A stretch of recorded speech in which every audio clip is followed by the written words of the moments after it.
संकल्प हमारा है। हम बदलेंगे, युग बदलेगा, यही हमारा नारा है। सद्विचार घर घर पहुँचाएं, यह कर्तव्य हमारा है।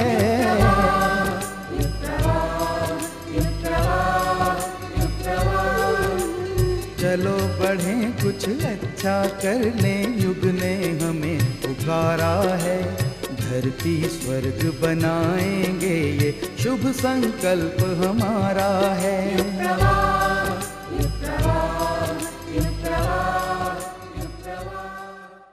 युग प्रवाह के आरंभ में प्रस्तुत है गुरु सत्ता की अमृतवाणी।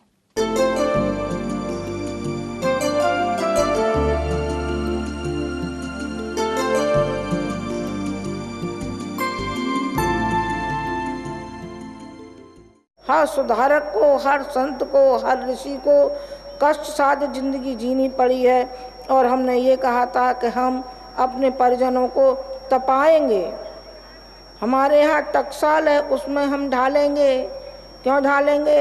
हम स्वयं ढले हैं और जो ढालने वाला था उसने ढाल करके दिखा दिया कि किस तरीके से अपने व्यक्तिगत जीवन को अपना न समझ करके सार्वजनिक उन्होंने समझ लिया, और सार्वजनिक समझ करके और सबके हो गए।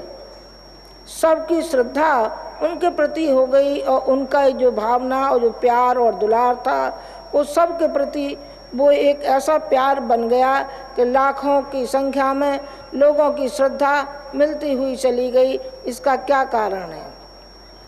महात्मा गांधी यदि होते और राजनीतिक उससे ताल्लुक़ होता उनका, तो ज़्यादा से ज़्यादा राष्ट्रपति हो सकते थे, राष्ट्रपिता नहीं होते। लेकिन उन्होंने कुर्बानी की और उन्होंने सारा जीवन एक फकीर की तरीके से जिया, लेकिन वो राष्ट्रपिता हो गए। क्या हो गए? कि उन्होंने सारे जनमानस को अपना माना। उन्होंने अपना माना तो सबकी जो श्रद्धा थी वो बापू कह करके पुकारा। बापू माने पिता। गुजरात में बापू कहते हैं पिता को, और बा कहते हैं माँ को। वो बा बन गई और वो बापू बन गए। ये प्यार की भावना है, ये मिलनसार की भावना है हमारे अंदर हो तो हम क्या वजह है कि व्यक्ति से टूटता हुआ चला जाएगा? क्यों टूटेगा? वो जुड़ेगा। जरा प्यार करके तो देखिए किसी को। गुरुजी ने यही किया कि बचपन में, इतने छोटे तो नहीं थे, कोई बड़े ही थे, तो एक हरिजन महिला थी और हरिजन महिला को कोढ़ हो गया था। तो अब तो नहीं है छुआछूत उतनी, उस समय बहुत छुआछूत थी कि किसी को छू लेना तो नहा लेना। उन्होंने प्रण लिया कि ये मेरी माँ के बराबर है, मेरी दादी के बराबर है। उनके बेटे ने और उनकी बहुओं ने उस हरिजन महिला को घर से निकाल दिया, एक झोंपड़ी में डाल दिया, और रोज गुरुजी जाते थे और उस हरिजन महिला की सेवा करते थे, उसको मलहम पट्टी लगाते थे और उसको खाना खिलाते थे। अपने हिस्से का खाना दे करके उसको आते थे घर में। ये जब बात मालूम पड़ी कि इस तरीके से ये सेवा कर रहे हैं, तो घर वालों ने बाइकाट करना शुरू कर दिया, बहिष्कार करना शुरू कर दिया। उन्होंने कहा कि ब्राह्मण का लड़का होकर के और ये हरिजन महिला की सेवा करेगा, हरिजन की सेवा करेगा, तो क्या करना चाहिए? उन्होंने कहा कि अलग इनको रोटी देनी चाहिए, इनको थाली में रोटी नहीं देनी चाहिए, उनको हाथ में रोटी देनी चाहिए, पत्तल पर रोटी देनी चाहिए, वरना हाथ में रोटी नहीं देनी चाहिए इनको। मैंने आपसे एक ही निवेदन किया कि संस्कारवान होना बड़ा महत्वपूर्ण है। व्यक्ति गरीबी में भी अपना पेट पालन कर सकता है, जो हमने किया, आजीवन किया। जब हम अखंड ज्योति कार्यालय में रहते थे तो 200 रुपये महीने में अपने घर का गुजारा करते थे, जिसमें हमारी सास थी, 2 बच्चे थे, हम दोनों थे, 5 प्राणी उसमें गुजर करते थे। और जो आने जाने वाले थे, जो रूखी सूखी हमसे बनती थी, वो उनकी सेवा में उपस्थित करते थे। बड़े खुशहाल थे हम, बड़े खुशहाल। कोई करोड़पति क्या खुशहाल हो सकता है जो हम नहीं थे। हम थे, हम बहुत खुशहाल थे, बड़ी शांति की और संतोष की हमारी ज़िंदगी और प्रसन्नता की ज़िंदगी रही। हम दोनों एक से एक 11 होकर के रहे, कदम से कदम मिला करके चले और प्यार से, इस तरीके से प्यार से रहे कि भगवान को भी ईर्ष्या होती होगी हमारे प्यार पे, हमारे समर्पण पे। पर मैं आपको सुनाना चाहती हूँ कि व्यक्ति किस तरीके से आगे बढ़ता है। बढ़ने वाले को कभी कोई रोक नहीं सकता, किसी भी कीमत पर नहीं रोक सकता, और सेवा भावी को कोई नहीं रोक सकता। यदि वो समाज की सेवा करना चाहे तो कैसे रोकेगा। तो वो आए, आगरा आए, और आगरा आकर के उन्होंने लोहे की तसले में आटा मारा। जिसके पास की इतनी जमींदारी हो, जो संपन्न घर कुल का हो, उन्होंने सारी संपत्ति को ठुकरा दिया। उन्होंने कहा ये नहीं हो सकता, ये नहीं हो सकता, मैं अपने सिद्धांतों से नहीं अलग हो सकता, चाहे मुझे कितनी भी कष्ट कठिनाइयाँ क्यों न उठानी पड़े।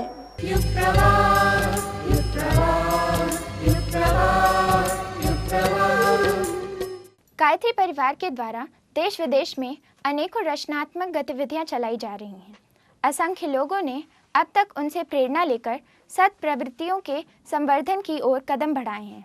विगत दिनों में क्या कुछ महत्वपूर्ण घटा, इन्हीं प्रेरणाप्रद गतिविधियों को लेकर हम आए हैं अपने अगले स्तंभ जागृति के अग्निकण में।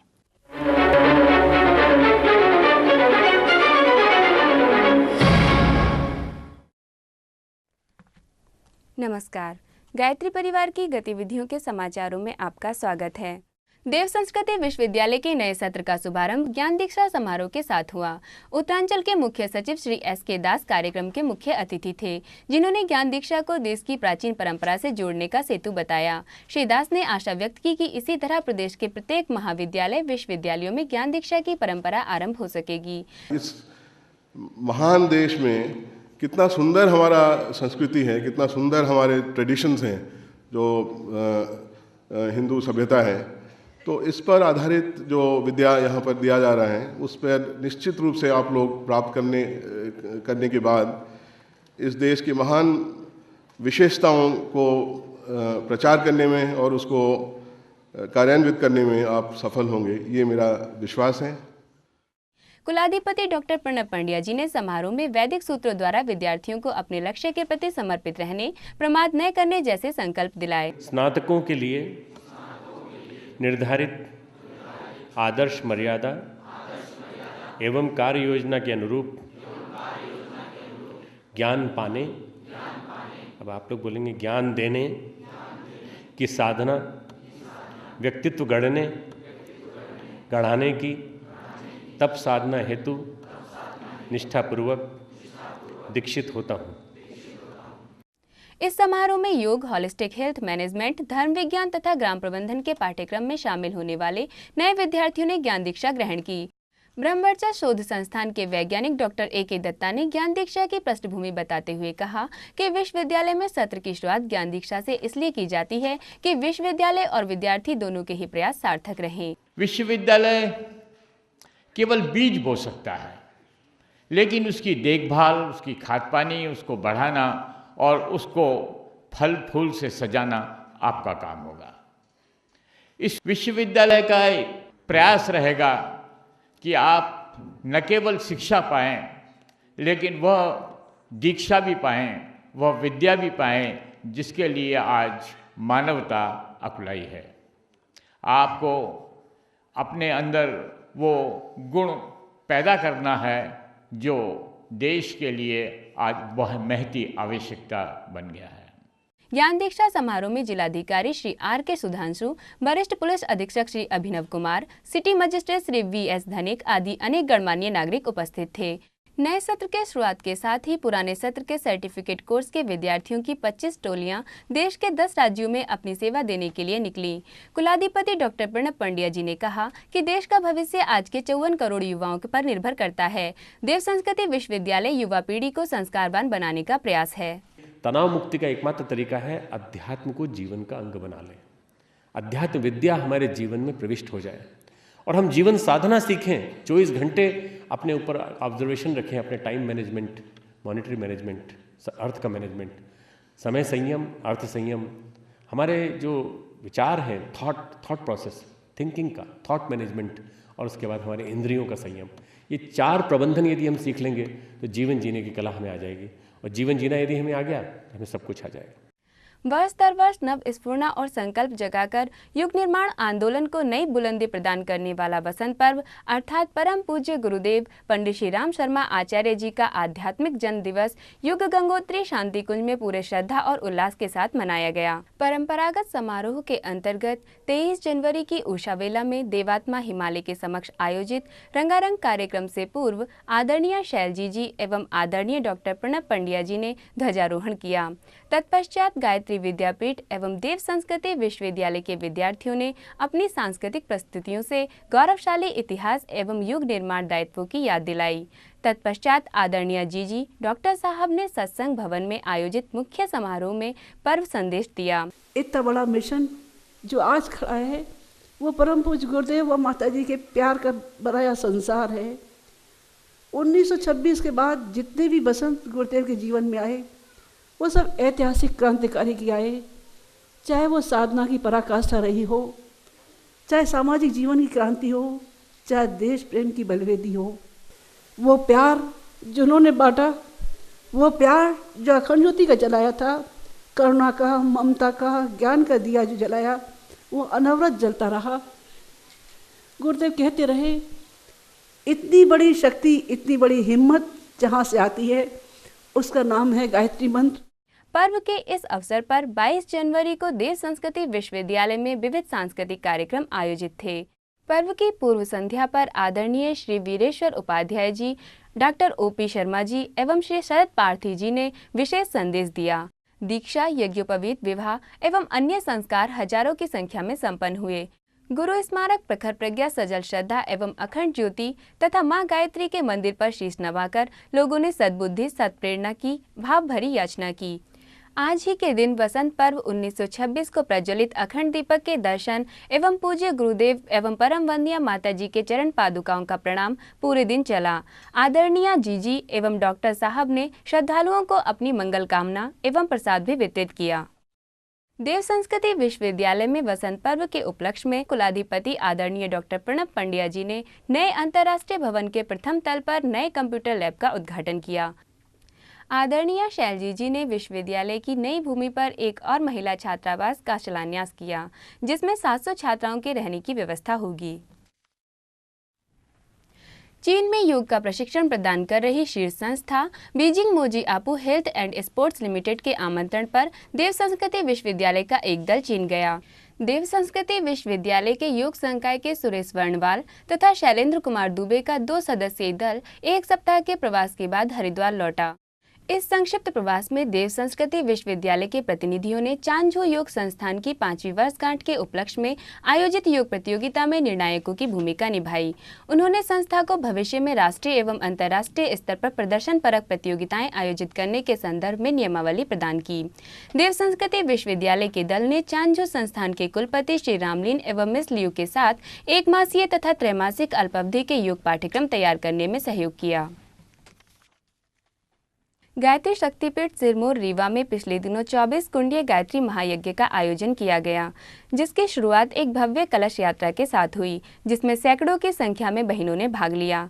प्रातः ध्यान, जप, योग के बाद देव पूजन के साथ यज्ञ आरंभ हुआ। उपस्थित जनसमूह को देखते हुए यज्ञ की कई पालियां हुई, जिसमें हजारों लोगों ने यज्ञाहुति प्रदान की।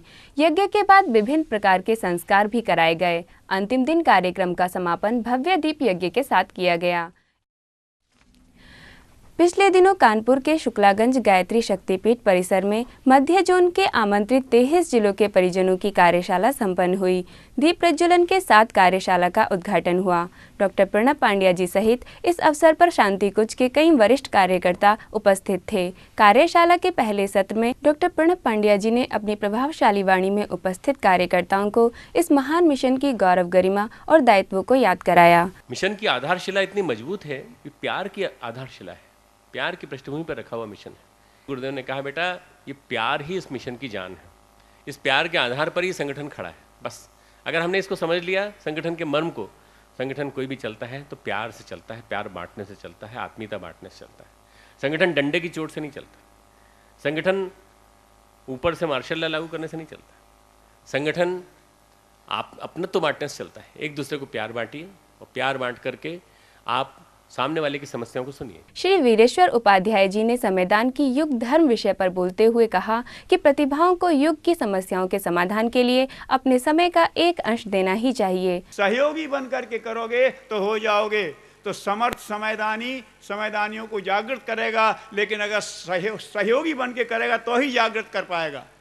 तो मुझे समूह बन के रहना पड़ेगा कि अगर मैं नहीं आऊँगा तो ये पहुँचेंगे, ये नहीं आएंगे तो ये पहुंचेंगे। हमारी टीम काम करती है, हर एक की पूर्ति करती है, इसलिए हमारा काम फेल नहीं होता। साधना और संगठन विषय पर प्रोफेसर प्रमोद भटनागर तथा संगठन की रीति नीति पर श्री कालीचरण शर्मा जी द्वारा प्रकाश डाला गया। अर्थानुशासन विषय पर बोलते हुए श्री HP सिंह ने परिजनों को परमार्थ के इस कार्य में हिसाब किताब साफ सुथरा रखने की महत्ता समझाई। कार्यशाला के दौरान समूह चर्चा में आमंत्रित 23 जिलों के लिए प्रस्तावित कार्य योजना पर विचार विमर्श हुआ। डॉक्टर प्रणब पांड्या जी ने अपने विदाई उद्बोधन में सबको युग सृजन के कुशल सेना नायकों के गौरव की याद दिलाई। आपसे आशा और अपेक्षा है कि आप में से कोई भी परिजन हनुमान से कम स्तर का ना हो। मिनिमम क्वालिफिकेशन युग निर्माणी की हनुमान जैसी तत्परता, हनुमान जैसी स्फूर्ति, हनुमान जैसी पवन की तरह से चलने की वृत्ति, हनुमान जैसी भगवान के कहे हुए काम को करने की वृत्ति। तुरंत आज निर्देश मिला कार्यशाला में, अब गुरुदेव को कह दिया करिष्य वचनम, तो आप दौड़ पड़ेंगे, अब लग पड़ेंगे काम में। हनुमान से कम स्तर की गुरुदेव ने अपेक्षा नहीं रखी है। तो मित्रों, नीचे मत बनना, फिर छोटे मोटे वानर बन जाओगे तो उससे कोई काम नहीं चलेगा, हनुमान बनना पड़ेगा। इसके पश्चात आजीवन समयदान का संकल्प लेने वाले परिजनों पर पुष्प वर्षा कर उन्हें सम्मानित किया गया। ओम स्वस्ति न इंद्रो वृषभाः स्वस्ति नः पूषा विश्ववेदाः। गायत्री परिवार द्वारा विश्व के समस्त युवाओं को मार्गदर्शन देने के लिए विभिन्न देशों में युवा शिविरों का आयोजन किया जा रहा है। अगले दिनों अमेरिका के कैलिफोर्निया शहर में युवा एवं वयस्क शिविर का आयोजन किया जा रहा है। यूथ कैंप 11 से 15 जुलाई 2007 एवं वयस्क कैंप 8 से 15 जुलाई 2007 की तारीखों में आयोजित इस कैंप में भाग लेने के लिए स्वयं तथा अपने बच्चों का रजिस्ट्रेशन शीघ्र करा लें। भारत में रह रहे परिजन अमेरिका में बसे अपने मित्रों परिजनों को कैंप में भाग लेने के लिए प्रेरित करें। स्थान Cinder Falls camp site, Saint Bernardino mountain, दक्षिण कैलिफोर्निया। संपर्क सूत्र श्री महेश भाई भट्ट 7142813458, श्री चैतन्य हजारे 2133615211। युवा एवं वयस्क शिविर का रजिस्ट्रेशन फॉर्म www.awgp.org/gamma/education/youthcamp2007 पर उपलब्ध है।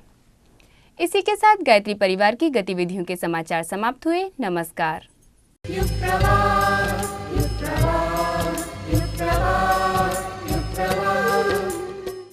जीवन में कभी कभी ऐसा समय आता है जो जिंदगी की दिशा को ही बदल देता है। कभी कभी ऐसे पल आते हैं जो कभी भुलाए नहीं जाते। खासकर किसी महापुरुषों के संपर्क में बिताए क्षण तो बड़े ही अमूल्य होते हैं, और जब भी उन क्षणों की यादें अवचेतन की गहराई में उभर कर आती हैं तो एक सुखद अनुभूति छोड़ जाती हैं। आज के सुरभित स्मृतियों में प्रस्तुत है ऐसी ही एक कभी ना भुलाई जा सकने वाली अनुभूति।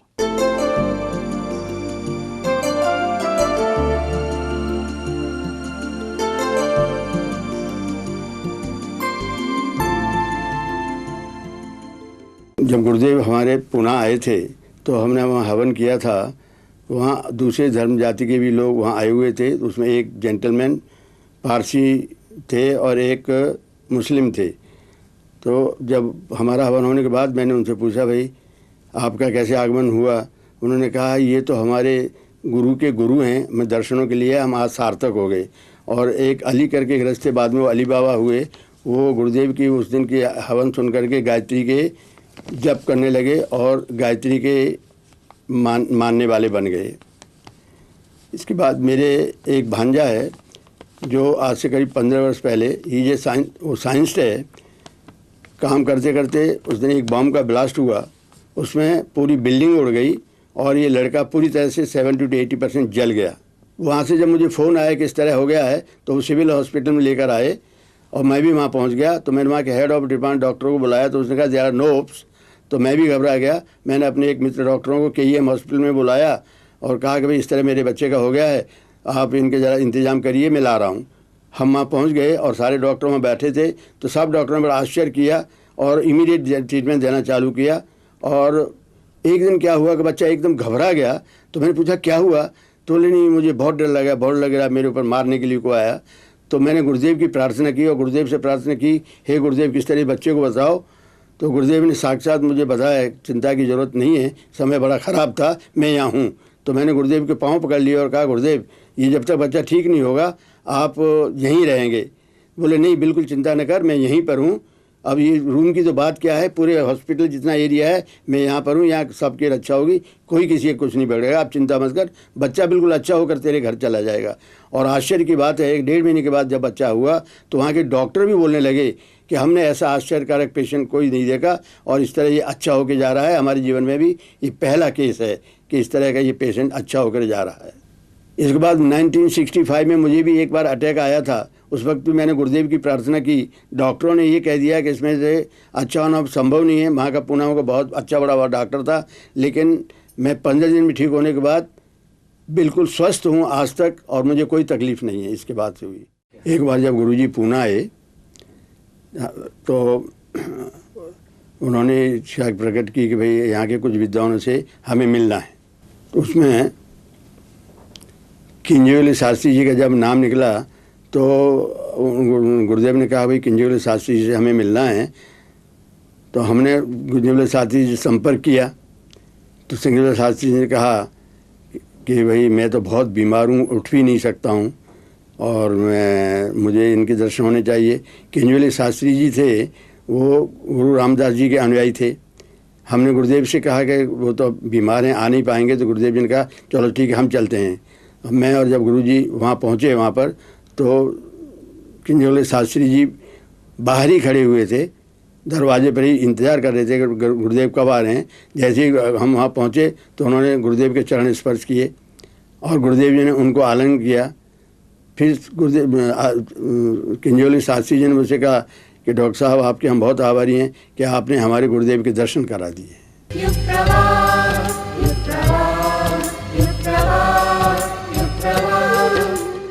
आध्यात्मिक दृष्टि से नवरात्रियों का विशेष महत्व है। ऐसा माना जाता है कि इस अवधि में की गई तप साधना, पूजा आराधना अन्य समयों की अपेक्षा अधिक फलवती होती है। धर्म ग्रंथों में इन दिनों आत्मा के ऋतुमती होने का अलंकारिक संकेत किया गया है और कहा गया है कि इन दिनों आत्मा अपने प्रियतम परमात्मा से मिलने के लिए विशेष रूप से आतुर होती है। इन दिनों किया गया ब्रह्म संबंध आत्मा को ब्रह्म बीज के रूप में उपलब्ध होता है। इसलिए भारतीय संस्कृति में इस अवधि में तप साधना, पूजा आराधना करने पर विशेष बल दिया जाता है। आज की जिज्ञासा भी इसी से जुड़ी हुई है। आइए जानते हैं नवरात्रि के महत्व को।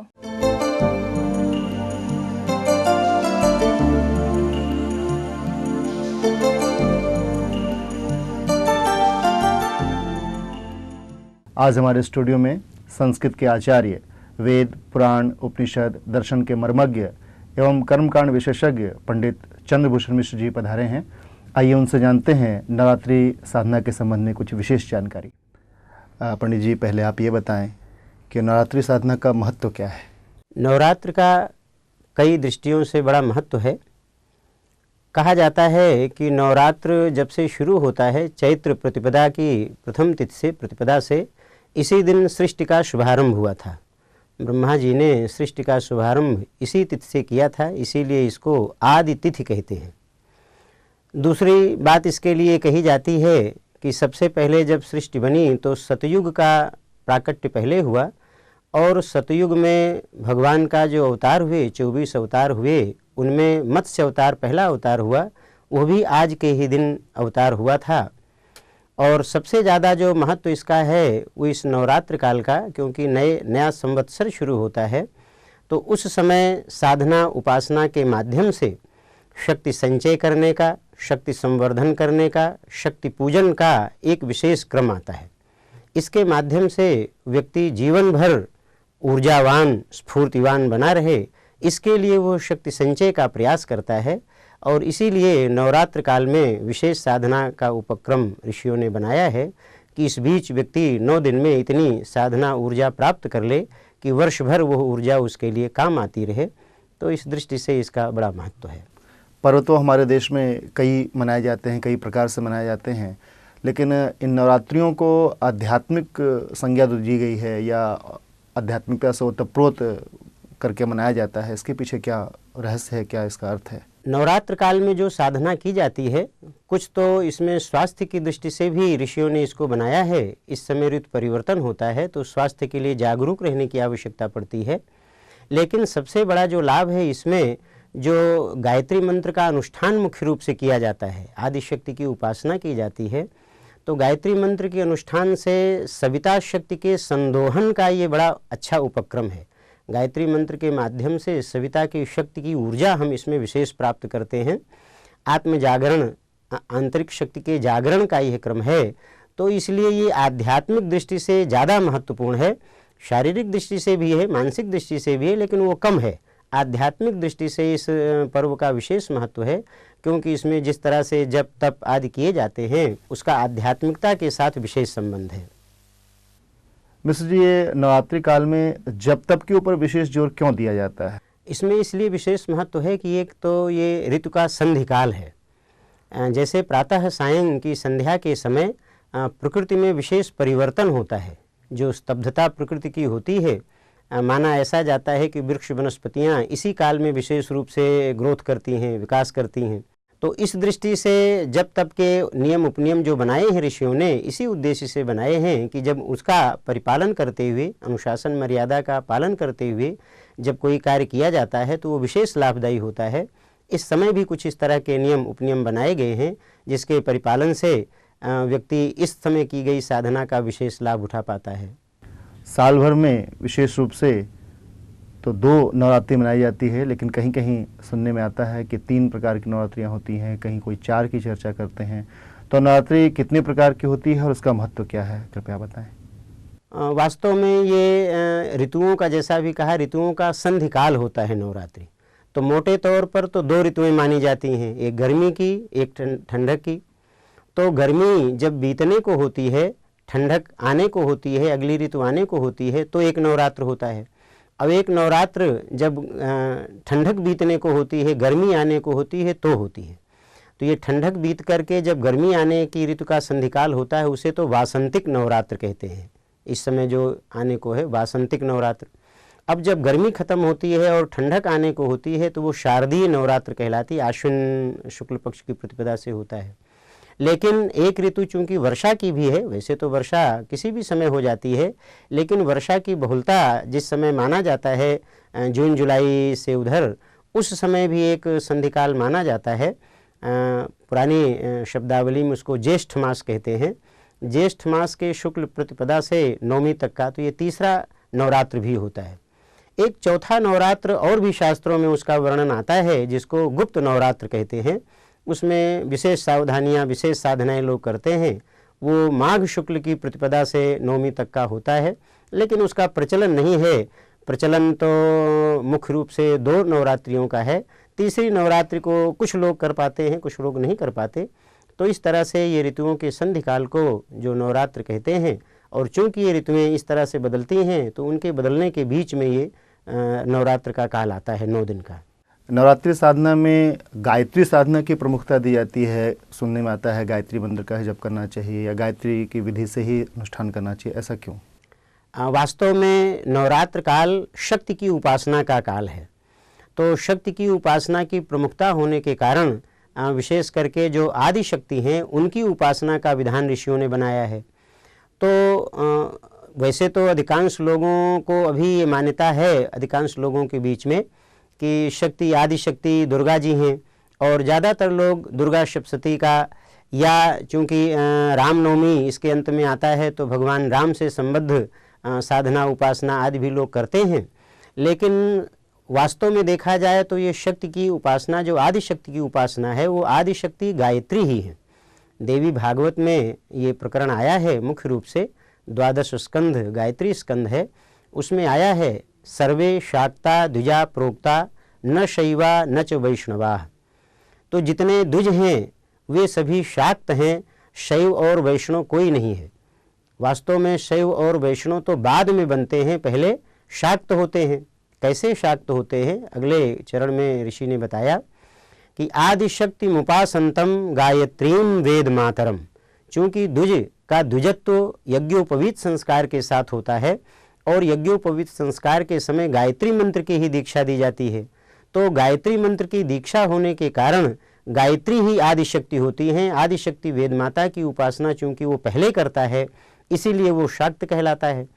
तो आदिशक्ति की उपासना करके अपनी आत्मशक्ति संवर्धन का, अपनी अन्य कामनाओं की पूर्ति का, अपने शारीरिक, मानसिक, आत्मिक स्वास्थ्य लाभ के लिए ये गायत्री मंत्र की उपासना का इसीलिए इसमें विधान मुख्य रूप से बनाया गया, क्योंकि आदिशक्ति की उपासना करने से अन्यान्य जितनी शक्तियां हैं उनका भी लाभ हमें अनायास मिल जाता है।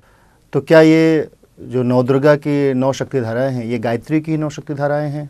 नवदुर्गा गायत्री की शक्ति धाराएं तो नहीं हैं। गायत्री में तो 24 अक्षर होते हैं और 24 अक्षरों की 24 शक्ति धाराएं हैं, लेकिन ये 9 जो शक्तियां हैं ये भी प्रायः उसी में समाहित हैं।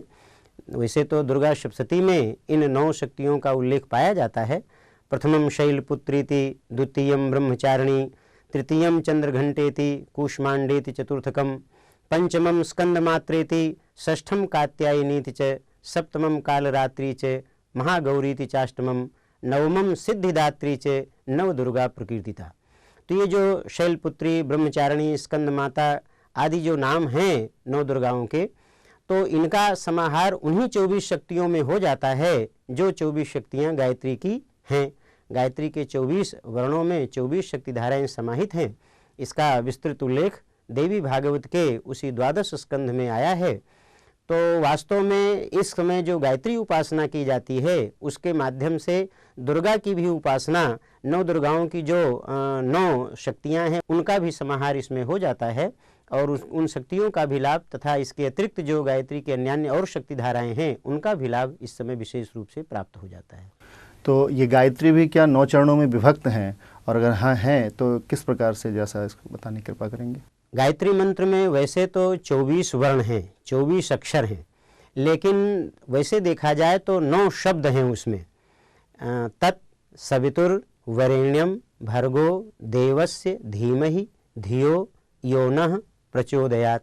तो इस प्रकार से ये जो 9 शब्द गायत्री मंत्र के हैं, ये 9 शब्द वास्तव में नवरात्र काल में की गई 9 दुर्गा की उपासनाओं के ही मानो प्रतीक प्रतिनिधि हैं। 9 शब्दों के माध्यम से उन 9 शक्तियों का विशेष रूप से सानिध्य प्राप्त होता है, जिसके लिए नवरात्र काल प्रसिद्ध है, जिसके लिए 9 दुर्गा के रूप में 9 शक्तियों की उपासना साधना की जाती है।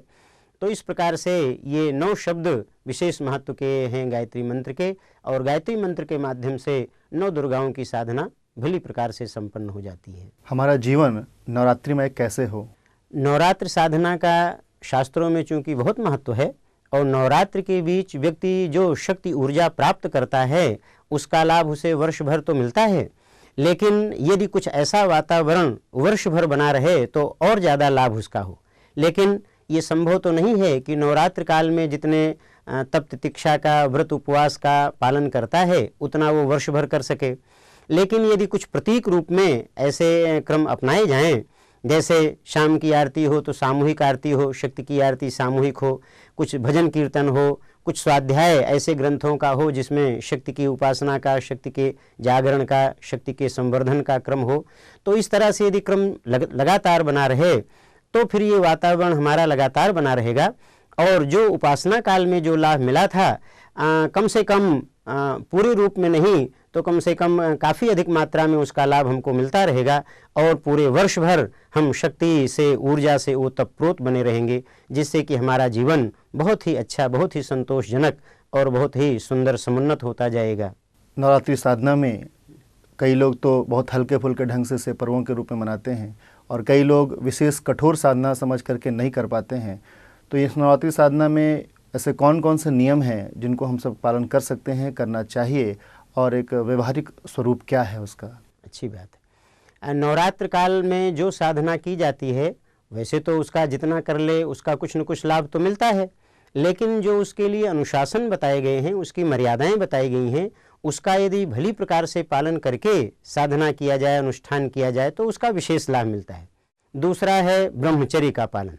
ब्रह्मचर्य साधना काल में बहुत आवश्यक होता है, क्योंकि ब्रह्मचर्य से जो शक्ति का जागरण होता है और विशेष करके ये अनुष्ठान करते समय जो शक्ति उत्पन्न होती है, जो ऊर्जा जागृत होती है, उसको कहीं वो ब्रह्मचर्य के खंडित होने से वो ऊर्जा का स्खलन हो जाता है, ऊर्जा क्षीण होने का डर रहता है। इसलिए ब्रह्मचर्य की महत्ता इस बीच विशेष है। तो 9 दिन तक तो पूरी तरह से बड़ी कठोरता के साथ ब्रह्मचर्य का पालन किया जाता है। और जो खान पान के इसके नियम बनाए गए इसीलिए भी कि वो ब्रह्मचर्य के पालन में वो सहायक बनते हैं। जैसे अगला है भूमि शयन। इस 9 दिनों में भूमि पर सोने का विधान बनाया गया है। अब ये संभव यदि नहीं है जमीन पर सोने का, तो कम से कम किसी कड़े उस पर तखत आदि पर भी सो करके इस नियम का पालन किया जा सकता है। तो ये तीसरा नियम भूमि शयन का है। चौथा नियम है अपनी सेवा स्वयं करना। अपना जो स्वयं का कार्य है, जैसे अपना बिस्तर उठाना है, कपड़े धोना है, हजामत करना है, अन्यान्य जो भी कुछ ऐसे कार्य हैं, उन कार्यों को हम स्वयं करें, किसी दूसरे से उस कार्य को ना कराएं।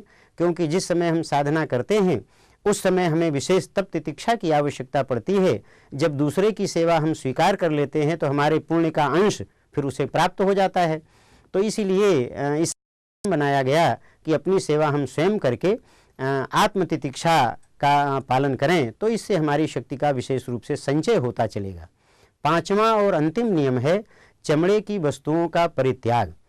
चमड़े के जो हैं, जैसे जूते हैं, बेल्ट है, या कोई ऐसे चीज़ें हैं जो चमड़े की हैं, उसका परित्याग करना चाहिए।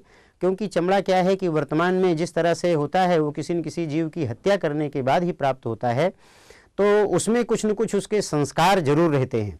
तो इसीलिए नवरात्र काल में चमड़े के जूते आदि का निषेध किया जाता है कि उस समय कोई लकड़ी का खड़ाऊँ आदि या रबर का, प्लास्टिक का कुछ पहना जा सकता है।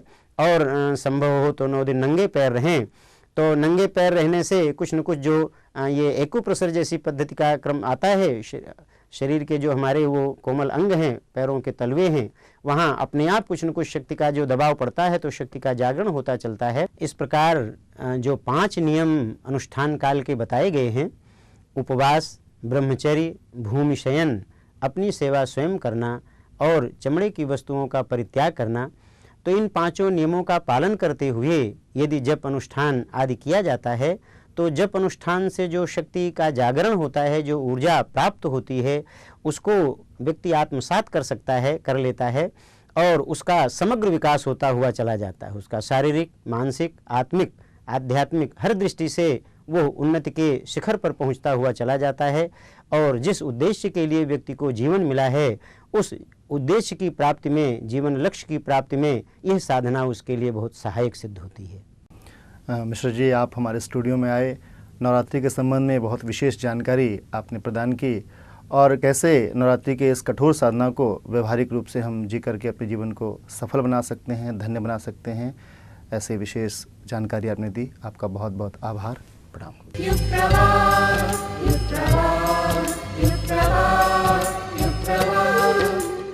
सार्थक गीत वही है जो मनोरंजन के साथ साथ प्रेरणा एवं शिक्षा भी दे, जो मनोरंजन तो करता हो पर साथ ही जनमानस को दिग्भ्रमित भी करता हो। ऐसे गीत संगीत से बचना ही चाहिए। एक युग कवि ने कहा है, मुसीबत में जो साथ दे उसे कहते सच्चा मीत, रंजन करे नेक राह दिखाए उसे कहते प्रज्ञा गीत। पेश है ये प्रज्ञा गीत।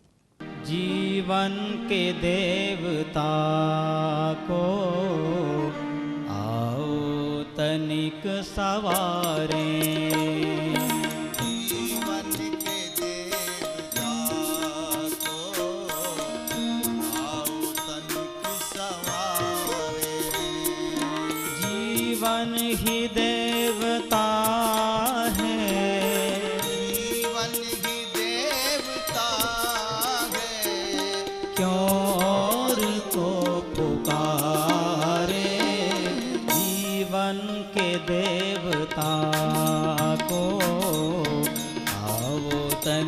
सवारे। जीवन के देवता को आओ तनिक सवारे।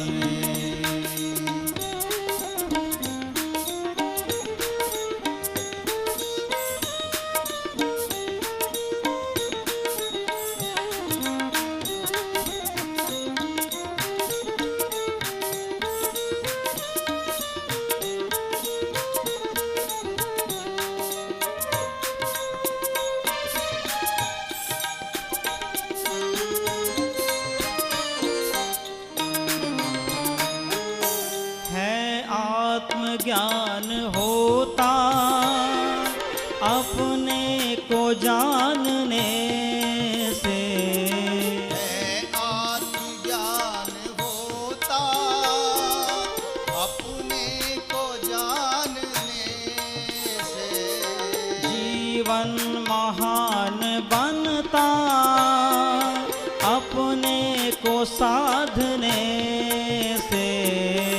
जीवन महान बनता अपने को साधने से। अपना सुधार करके देवत्व को निखारे।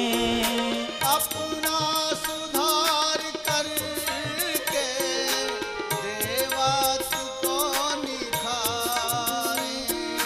जीवन ही देवता है, जीवन ही देवता है, क्यों और को पुकारे। जीवन के देवता को आओ तनिक सवारे। जीवन के देवता को आओ तनिक सवारे।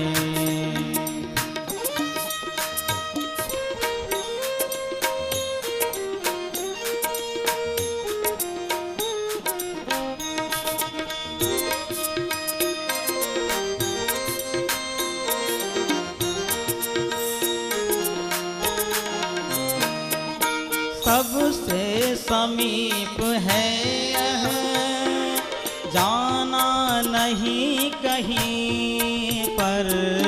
सबसे समीप है यह, जाना नहीं कहीं पर। है शक्ति स्रोत अद्भुत, है तीर्थ सब यहीं पर।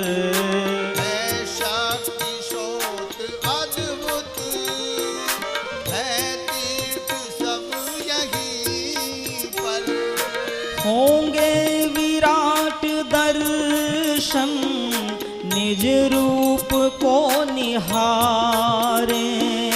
होंगे विराट दर्शन निज रूप को निहारे। जीवन ही देवता है, जीवन ही देवता है, क्यों और को पुकारे। जीवन के देवता को आओ तनिक सवारे। जीवन के देवता को आओ तनिक सवारे।